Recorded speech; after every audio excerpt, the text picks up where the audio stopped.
Hello students, मैं दीपावली देवी राजकीय national स्नातकोत्तर महाविद्यालय से आप सबके सामने आगे की कविता सांप लेकर उपस्थित हुई हूँ। आशा करती हूँ कि आप सभी भी अपने घरों में सुरक्षित होंगे, अच्छे से होंगे। आज मैं आपको आगे की कविता सांप करवाना चाहती हूँ। सांप शीर्षक कविता में कवि ने आधुनिक नागरिक सभ्यता पर बड़ा ज़बरदस्त तरीके से व्यंग्य किया गया है। इस कविता में नागरिक को कवि ने सांप कहा है। सांप जंगलों में, वीरानों में रहते हैं, इसलिए हम सांपों को सभ्य नहीं कह सकते हैं। और सांपों का काम केवल डसना है और वह डसने को नहीं छोड़ सकते हैं। किंतु मनुष्य रूपी सर्प नगरों में बसता है, रहता है, किंतु उसे सभ्य मनुष्यों की तरह घुल मिलजुल कर रहना नहीं आता है। वह अपने साथियों से ईर्ष्या द्वेष रूपी विष हमेशा अपने हृदय में भरा रखता है। अवसर मिलने पर वह कभी भी वह डंक मारने से पीछे नहीं हटता है।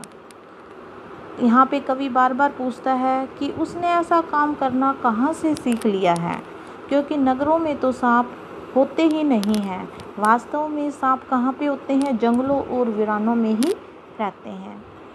उसी को आधार बनाकर कवि ने बड़ी ही सुंदर कविता लिखी है, जो कि व्यंग्यात्मक कविता है सांप। सांप 1954 में प्रकाशित हुई थी। अब आपको सांप कविता सुनाने से पहले एक छोटी सी वैसे ही पंक्ति बता रही हूँ। आदमी आदमी को डस रहा है, सांप बगल में बैठा हंस रहा है।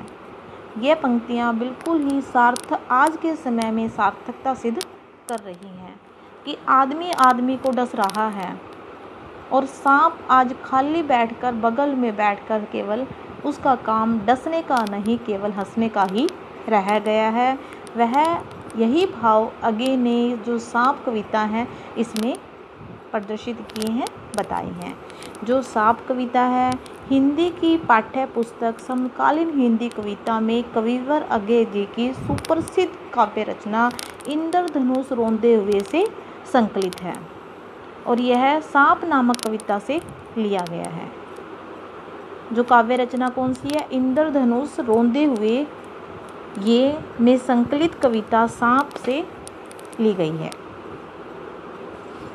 इसमें कवि ने आधुनिक नागरिक सभ्यता पर बड़ा जबरदस्त करारा व्यंग्य किया है। देखो, सांप तुम सभ्य तो हुए नहीं, नगर में बसना भी तुम्हें नहीं आया। एक बात पूछूं उत्तर दोगे, तब कैसे सीखा डसना, विष कहाँ से पाया। आगे जी ने बड़ी सुंदर कविता लिखी है, छोटी सी है और सांप को इसमें एक माध्यम बनाया है, लेकिन यहाँ पे व्यंग्य किस पे किया है? जो नागरिक नगरों में रहते हैं, सभ्य नागरिकों पर कवि ने बड़ा सुंदर तरीके से व्यंग्य किया गया है। सांप तुम सभ्य तो हुए नहीं, यहाँ पे कवि क्या कहना चाहता है कि जो सांप है वो तो कहाँ पे वीरानों में, जंगलों में बसते हैं। वो जो आज के सभ्य नागरिक हैं उनकी भांति शहरों में नहीं रहते हैं। जो सभ्य नागरिक है वो कहाँ पे रहते हैं? शहरों में रहते हैं और सांप वीरानों जंगलों में रहते हैं। नगर में बसना भी तुम्हें नहीं आया। अब कवि क्या कहते हैं कि सांप को कह रहे हैं कि तुम अपने जंगलों को छोड़ के नगर में आ गए हो, लेकिन तुम्हें नगर में बसना भी नहीं आया। फिर आगे जी दोबारा वो पूछ रहे हैं, एक बात पूछूं, यहाँ पे सांप से पूछ रहे हैं। फिर पूछते हैं उत्तर दोगे, क्या तुम मेरी बात का जवाब दोगे कि तब कैसे सीखा डसना, फिर तुमने लोगों को डसना कहाँ से सीख लिया है। जो ये विष पाया है, जहर पाया है, ये तुमने कहाँ से प्राप्त किया है। यहाँ पे आगे जी ने बड़े चुटेले तरीके से व्यंग्य किया गया है और सांप को सभ्य नहीं कहा जा सकता, न ही उसको शहर में बसना आता है, किंतु डसना सांप को ही आता है। यहाँ पे इसलिए अगे जी ने सांप को ही माध्यम बनाया है और सांप को ही संबोधित करते हुए कवि कहता है, तुम तो वास्तव में नगर के वासी हो ही नहीं। तुम तो कहाँ पे रहते हो? नगरों में नहीं रहते, तुम तो जंगलों में, वीरानों में रहते हो। नगरों में बसने वाले लोगों पर कवि ने, अगे ने बड़े व्यंग्य तंत्र से, सांपों के माध्यम से व्यंग्य किया है। यहाँ पे सांप से भी ज़्यादा विषधारी कौन है? जो सभ्य नागरिक हैं वो सांप से भी ज़्यादा विषधारी बताए हैं। यहाँ पे आज का जो सभ्य नागरिक है उस पर कवि ने व्यंग्य किया है। हे सांप, तुम अपने आप को सभ्य कहते हो, तुम अपने आप को क्या कहते हो? सभ्य कहते हो, परंतु यह बात सही नहीं है, यह बात असत्य है। वास्तविकता तो यह है कि तुम सभ्य कहलाते हुए भी ईर्ष्या द्वेष रूपी विष अपने हृदय में रखते हो। अभी तक तुम्हें नगर में बसने का तरीका भी नहीं आया, फिर तुम अपने आप को सभ्य कैसे कह सकते हो? मैं एक प्रश्न पूछता हूँ, क्या तुम इस प्रश्न का उत्तर दे सकते हो या मुझे दोगे? तुम सभ्य नागरिकों में रहे हो, अर्थात तुम जंगलों में नहीं रहे हो, फिर तुमने दूसरों को डंक मारना कहाँ से सीख लिया है? और जो ये ईर्ष्या द्वेष रूपी जहर है वो तुम्हें कहाँ से मिला है? अर्थात दूसरों से छल कपट पूर्ण व्यवहार करना तुमने कहाँ से सीखा है, यह बता दो। यहाँ पे अगे जी सांप को माध्यम बनाते हुए जो सभ्य नागरिकों पर कड़ा व्यंग्य करते हुए दिखाई दिए हैं। बड़े ही चुटीले तरीके से अगे जी ने सभ्य नागरिकों पे व्यंग्य किया गया है। यहाँ पे आधुनिक नागरिक या सभ्य कहे जाने वाले व्यक्ति पर ही करारा व्यंग्य अगे जी ने किया है। मनुष्य होते हुए भी उसमें जो सांप सर्प जैसे अवगुण आ गए हैं जो कि हम सबको दिखाई देते हैं। यहाँ पे व्यंग्य शैली का ही अगे ने बड़े सुंदर तरीके से प्रयोग किया है। सर्प आधुनिक सभ्य नागरिकों पर प्रसिद्ध व्यंग्य है और विष ईर्ष्या द्वेष का प्रतीक है। संपूर्ण कविता मुक्तक छंद में लिखी गई है।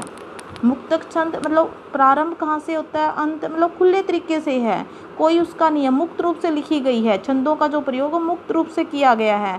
शब्द योजना भी अगे जी ने बड़ी सार्थक ली है, विषय के अनुकूल ली है।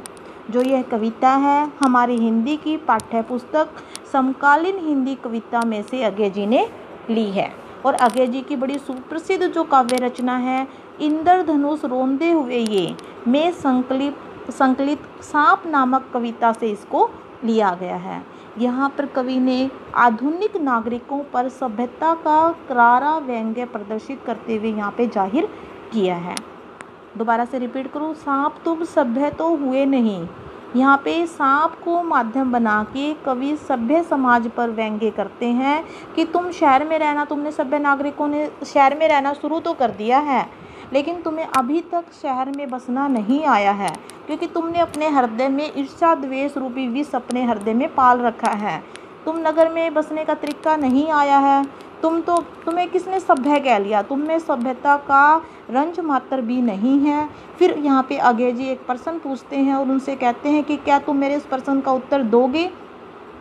तुम सभ्य नागरिक कहाँ से हो? तुम तो जंगलों में नहीं रहते थे, तुम्हें इसलिए जंगलों में न रहने के कारण ही तुम्हें सभ्य नागरिक कहा जाता है। लेकिन फिर ये बताओ, जब तुम जंगलों में कभी रहे ही नहीं तो तुमने डंक मारना कहाँ से सीख लिया है? जो ईर्ष्या द्वेष रूपी भाव है, जहर है, तुम्हें कहाँ से मिला है? दूसरों से छल कपट करना, जो ऐसा व्यवहार तुम करते हो, ये तुमने कहाँ से सीखा है?